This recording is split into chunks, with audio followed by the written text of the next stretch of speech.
పశ్చిమాసియాలో యుద్ధానికి అనూహ్య విరామం ప్రకటించారు అమెరికా అధ్యక్షుడు. ఇరాన్ మీద 5 రోజుల పాటు దాడులను నిలిపివేయడంతో పాటు శాంతి ప్రయత్నాలు చేస్తున్నట్లు వెల్లడించారు. అంతకుముందు హర్ముజ్ జలసంధిని 48 గంటల్లోగా తెరవాల్సిందేనని డొనాల్డ్ ట్రంప్ ఇచ్చిన వార్నింగ్ కు బేఖతరు చేసింది ఇరాన్. తమ దేశంలోని విద్యుత్ ప్లాంట్లపై దాడులు జరిగితే హర్ముజ్ ని పూర్తిగా మూసివేస్తామని హెచ్చరించింది. మరోవైపు ప్రపంచ ఇంధన సంక్షోభాన్ని దృష్టిలో పెట్టుకొని భారత్ మీద ప్రభావం పడకుండా అన్ని జాగ్రత్తలు తీసుకుంటున్నామన్నారు ప్రధాని మోదీ. ఇలాంటి కీలక సమయంలో దేశ ప్రజల మధ్య ఐక్యత అవసరమన్నారు. పశ్చిమాసియాలో ఇరాన్ మీద అమెరికా, ఇజ్రాయెల్ చేపట్టిన పోరాటం 24వ రోజుకు చేరిన వేళ కీలక మలుపు తిరిగింది. ఇప్పటి వరకు ఇరాన్కు తీవ్ర హెచ్చరికలు జారీ చేస్తూ వచ్చిన అమెరికా అధ్యక్షుడు డొనాల్డ్ ట్రంప్ హఠాత్తుగా యూటర్న్ తీసుకున్నారు. యుద్ధానికి తాత్కాలిక విరామం ఇస్తున్నట్లు కీలక ప్రకటన చేశారు. ఇరాన్ మీద 5 రోజుల పాటు దాడులు నిలిపివేస్తున్నామని తెలిపారు. టెహ్రాన్తో చర్చలు జరుపుతున్నామని తన ట్రూత్ సోషల్ మీడియాలో పోస్ట్ చేశారు. ఈ విషయాన్ని సంతోషంగా తెలియజేస్తున్నాను. United states of America, Iran గత 2 రోజులుగా పశ్చిమాసియాలో ఘర్షణలకు పూర్తి పరిష్కారం దిశగా ఫలప్రదమైన చర్చలు జరిపాయి. ఈ నిర్మాణాత్మక చర్చల ఆధారంగా నేను మా యుద్ధ సైనికులకు ఓ విషయం చెప్పాను.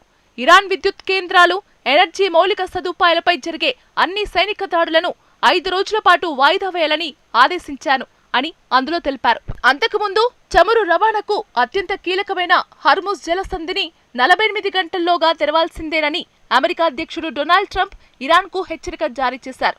లేనట్లయితే ఇరాన్ విద్యుత్ కేంద్రాలపై దాడులు చేసి ధ్వంసం చేస్తామని హెచ్చరించారు. ఈ మేరకు ఆయన ట్రూత్ సోషల్లో పోస్టు చేశారు. అన్నిటికంటే అతిపెద్ద విద్యుత్ కేంద్రంతో ఈ దాడులు ఆరంభించాల్సి వస్తుందన్నారు. అమెరికా బెదిరింపులపై ఇరాన్ అధ్యక్షుడు మసౌద్ పెజెష్కియాన్ స్పందించారు. ప్రపంచ పటం నుంచి ఇరాన్ను తుడిచివేయాలనే వారి భ్రమ, నిస్సహాయత, నిరాశకు నిదర్శనం. బెదిరింపులు, ఉగ్రవాదం అనేవి ఇరాన్ ప్రజలను మరింత ఏకం చేస్తాయి. ఇరాన్ భూభాగంపై దురాక్రమణకు పాల్పడే వారికి మినహా అన్ని దేశాలకు హర్ముజ్ జలసంధి తెరిచే ఉంటుందని పేర్కొన్నారు.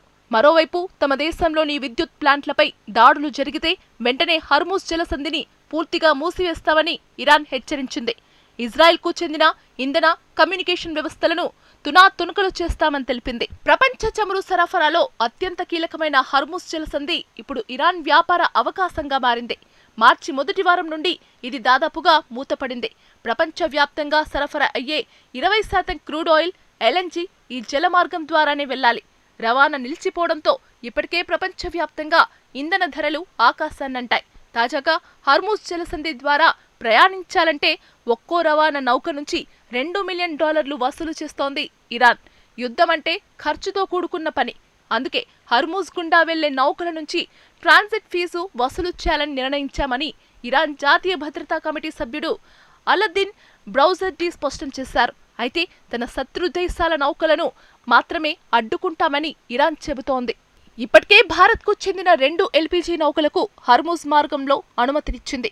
అంతర్జాతీయ చట్టాల ప్రకారం సాధారణంగా గల్ఫ్ దేశాల నుంచి చమురు నౌకలు హర్ముజ్ జలసంధి గుండా ఉచితంగా ప్రయాణించే హక్కు ఉంది. తాజా పరిణామాల ప్రకారం రానున్న రోజుల్లో ఈ స్వేచ్ఛా ప్రయాణం సాధ్యం కాకపోవచ్చు. పశ్చిమాసియాలో యుద్ధ పరిస్థితులు ప్రపంచవ్యాప్తంగా ఆందోళన కలిగిస్తున్నాయని ప్రధానమంత్రి నరేంద్ర మోదీ పేర్కొన్నారు. గల్ఫ్ దేశాల్లో పరిస్థితులు ఆందోళనకరంగా ఉన్నాయన్నారు.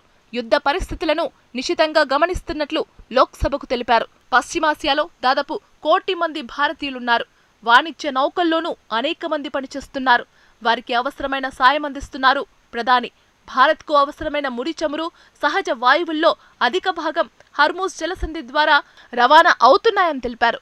యుద్ధ పరిస్థితుల వల్ల ఆ మార్గంలో నౌకల రాకపోకలు కష్టతరంగా మారాయని అన్నారు.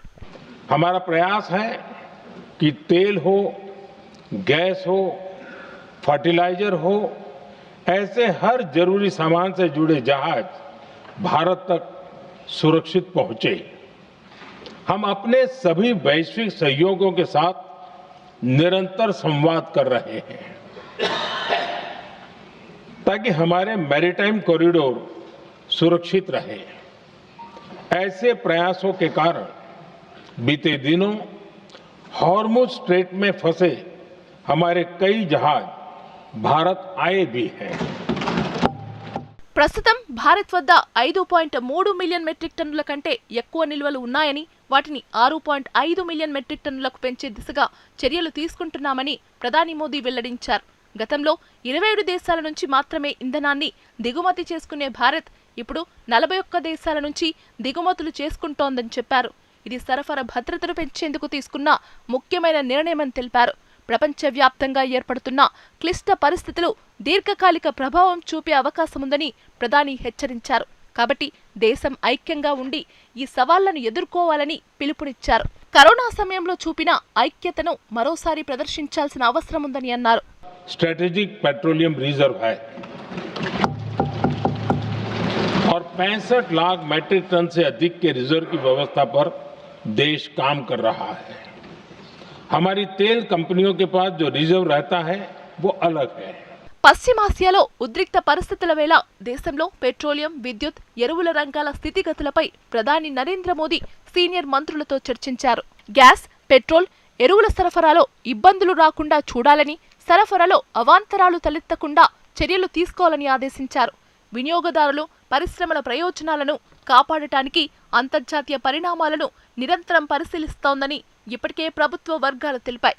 దేశంలో ఇంధన సరఫరాపై పర్యవేక్షణకు మంత్రుల బృందాన్ని ఏర్పాటు చేయాలని ప్రధాని మోదీ ఆదేశించారు. వివిధ శాఖల కార్యదర్శులను దీనిలో భాగస్వామ్యులు చేసి పరిస్థితిని ఎదుర్కొనేందుకు పూర్తి అంకితభావంతో పనిచేయాలని సూచించారు. రంగాల వారీగా కూడా బృందాలు ఏర్పాటు చేసుకోవాలని చెప్పారు. నిత్యావసర వస్తువులు నల్ల బజారుకు తరలిపోకుండా రాష్ట్ర ప్రభుత్వాలతో సమన్వయం చేసుకోవాలని ప్రధాని మోదీ దిశానిర్దేశం చేశారు.